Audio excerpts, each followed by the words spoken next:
If all goes according to plan and I don't procrastinate, Sonic X Shadow Generations would have been out for exactly 6 months. It's hard to believe that's already been half a year since we got what is widely believed to be one of, if not the best Sonic game of all time. But not only that, we also got what is probably the best Sonic collection we've gotten to date, with the still uncontested Sonic Generations with the new Shadow Generations. But as people with brains, well, at least most of us, we have the power of hindsight, and because of that, our opinions on certain things can change. So today, I want to take a look back and give us sort of a re-review at Sonic X Shadow Generations, specifically the Shadow Generations part, to see if my opinion on the game has changed for the better or worse. Has the game aged well, or has it aged like shit?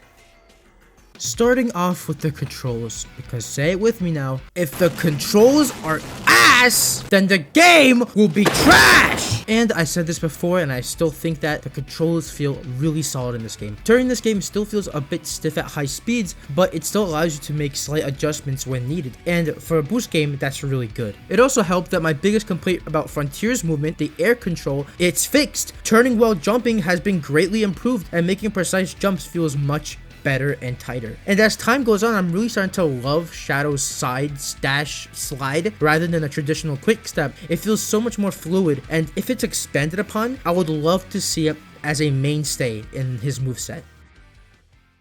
Now, usually I would talk about the Doom abilities, but I really want to talk about the level design. And as time goes on, I think I really grow to appreciate the level design in this game. And one of those factors is because how well the level design is made around the character's movement, while at the same time making these levels feel expansive and large. The levels, in the best way, feel like a mix of the boost and the adventure formula in its design. You have these quick movement reactionary gameplay moments, like having a quick homing attack onto a rail to get to the top of a tube, or using Chaos Spear to activate switches while moving on a rail to get through a room faster. But at the same time, the game feels extremely platforming heavy, way more like those adventure games. My favorite example is Chaos Island Act 1, which is probably my favorite level in the game. You are constantly doing quick platforming in this level, and there are very few moments where you're actually boosting for long periods of time, unless like a set piece or done that one hallway in the temple. It feels the most like an adventure level in the modern day. And when it comes to the other levels, they all have a really great sense of flow. Even the weakest level in the game is still on par with most generations levels. Rail Canyon, I think it suffers for being a rail level in an era of Sonic where rail grinding has very little depth besides switching to avoid obstacles, but I do think that there are moments where you do get the platform and it's kind of fun. And it is annoying that you do go to the Doom Zone. It's like the first few levels of the game you go to the Doom Zone a lot. Act 2 is actually, in my opinion, kind of better because it does more with the movement mechanically and it feels more engaging. Space Colony Arc is possibly in contention for one of the best intro levels in Sonic history, right next to City Escape. The opening shot is just iconic, and the level as a tutorial works really well, teaching you the mechanics in a cool way with introducing them to you, and then throughout the level it throws moments at you where you have to use what you learned. And on replays, you can even see moments before then where you get to use your abilities, and that's so cool. And it's the first time we see the Doom Zone, and I think that first time is really cool, even if it wasn't that engaging. The Act 2 hit me with the surprise that the 2D levels are gonna be just as good as the 3D ones. I loved how they used the Chaos Spear with the switches to make you think fast and even reward you with alternate paths sometimes. And on the first time we play it, we get the tease of the Doom Links that we will see later. Sunset Heights did something crazy. It made a Forces level good. I personally love the new lighting here more than the original, and the remix kills it. And despite the level being compromised of straight streets, it feels dense with different ways for you to traverse it. And while it does feature a Doom Zone again, which takes up half of the level, I think it's the best Doom Zone section in the game. While yeah, it does get mad annoying after 3 times, I think it's still really fun in this level, so I'm willing to give it a pass. I just don't like that it takes up half of the fucking level, man! I would have loved to see a fully realized Sunset Heights level, but I digress. Kingdom Valley though is crazy because it takes all the things that I loved about the original, but gives you actually working controls that don't fucking break and good level design both in one this time. This level can get big, but it still has an amazing sense of flow, and it really encourages replay playthroughs similar to the original, but with the style of the boost, and it does it in a unique way so that it doesn't just feel like it's riding the coattails of the original. Quite literally, my only issue is the end where the max speed section kind of feels underwhelming, but I'm not that mad about it. Now, honestly,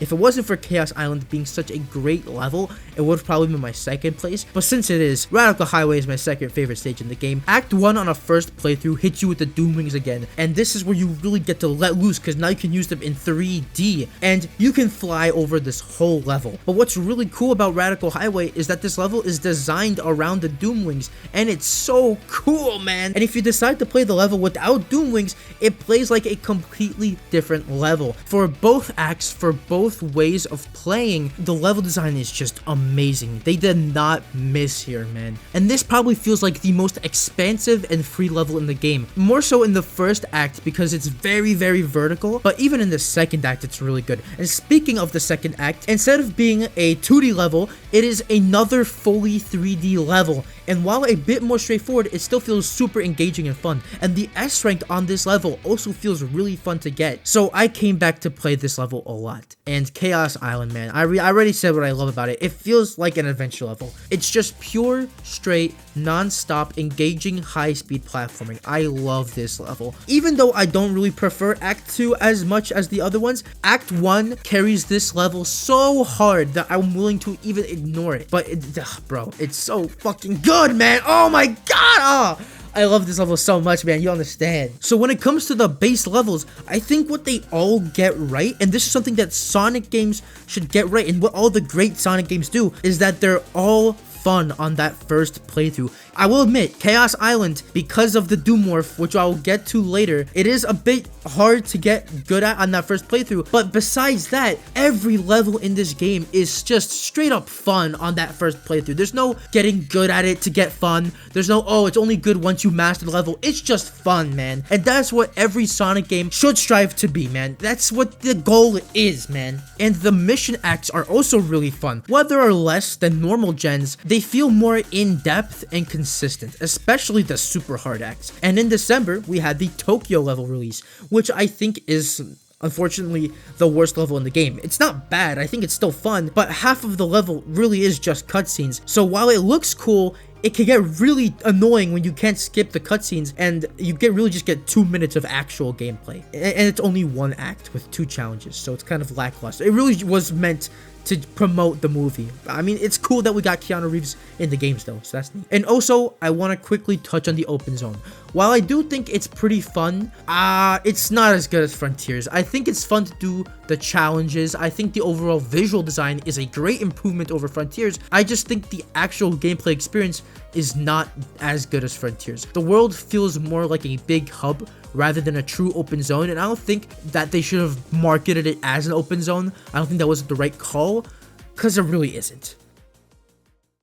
Now on to the Doom powers, and honestly, I think as time goes on, again, I think they've gotten even better for me. And I think the idea of having unique abilities for Shadow that allow him to traverse and change the levels in different ways is just so cool. Chaos Control was a given, obviously, and it's given to him to freeze time, including the in-game timer. And how it opens up different paths in the level, whether that's making a new path or using the Lightspeed Dash, is so cool. But the tech is insane. So basically, enemies in this game fill up your Chaos Control meter instead of your boost. So after you kill 5 enemies, you get Chaos Control, and you can immediately use it. But you can also find Chaos Capsules, which also fill your meter. So if you find a Chaos Capsule, you can immediately pop off another one to get 10 seconds. And for one more extra Chaos Control, if you pop it off right as your first one ends, you get a third one for free. So it really makes you have to plan your routes of these levels to get the most optimal path to get the most chaos control possible. Chaos Spear also has a really great flow and keeps the game moving constantly, man, allowing you to lock onto 5 different targets, including enemies, to stun them or activate switches. It is used to give a quick reactionary gameplay that we are used to the boost games. Doom Surf was really neat, basically replacing water running. It is used in only a few levels and in the open zone, but I think its use is pretty good. Doom Blast, again in a similar boat, allowing you to attack certain enemies, but its uses feel a bit selective, but I do like how it is used. I think it allows you to, either shoot at the target or shoot wherever you want to really give you options on where you could, make some pretty big skips. Doom Morph is the more controversial one, and I will admit, it is not taught to the best, and with the level like Chaos Island, where it's heavily built around that ability, I think that's kind of a bad thing. But once you do get used to it, it is probably my favorite ability in the game. It is so fun to use, man, and finding out how everything works is so satisfying. I wish it was taught to you better, because it's not taught to you at all. And finally, Doom Wings, which is basically the super form of this game, making you invincible after collecting 50 rings, and even lets you fly. And while it is designed for the final boss and Radical Highway, it isn't designed for the other levels, and you can straight up break the levels with the Doom Wings. I'm not gonna lose my head about it though, because they did account for this, because they made separate rankings for the Doom Wings and the regular runs, and I mean, it's supposed to be OP. It's the supersonic of this game, so I know what I'm getting myself into. If I don't want to use it, I just won't use it. Overall, I really have come to appreciate and adore these abilities, and I think some of them should really be a mainstay for Shadow's moveset in the future. The boss fights have also gotten better for me as time goes on, especially Metal Overlord, feeling like the most engaging and replayable one. I think the one that's the least interesting to me is definitely Biolizard, because it's fucking easy as shit, but the rest of them are really fun, especially Mephiles. I really love what they did with the story there and that boss fight, and the final boss is just amazing, being a mix of an actual boss and sort of a platforming challenge. It's really fun. The OST, again, is kind of a interesting one, because it's kind of like a mix in the fandom. Some people really like it, and some people don't like it at all, think it's boring, and I'm also kind of mixed on it. I don't think a lot of remixes here are on the same level as the Generations remixes, or even the originals, and sometimes I still kind of feel that way, but over time, some of the soundtrack really grew on me. I think where this game kind of fails is that there's so many people working on this game, so everybody wants to just kind of do their own thing. So I'll be in Rail Canyon Act 1. I love that remix. Jun Sonoe on the guitar with the Sonic Adventure music experience. Love that whole band. And then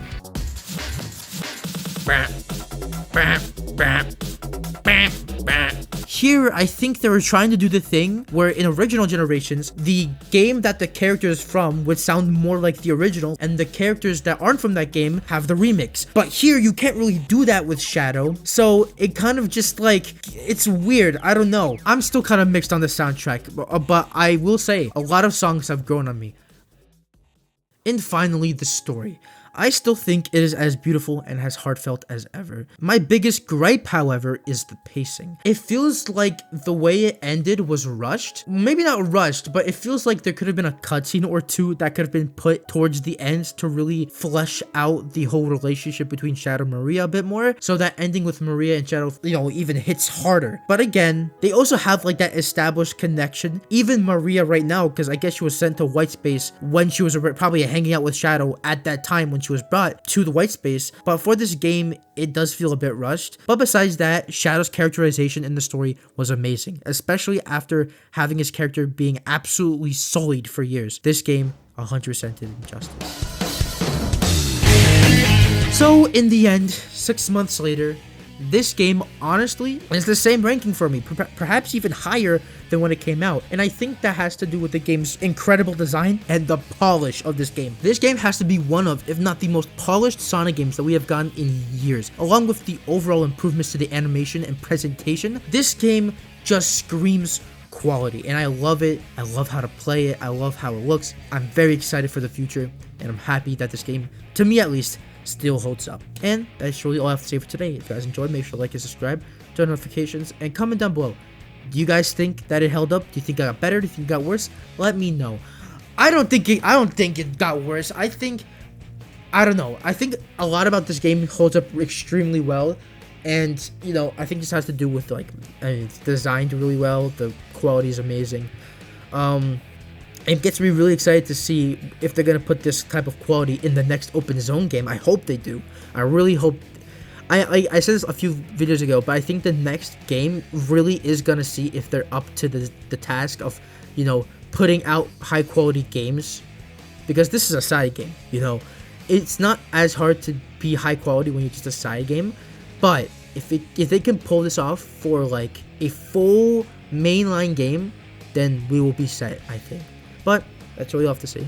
You get a longer video this week, and I'll see y'all in the next one.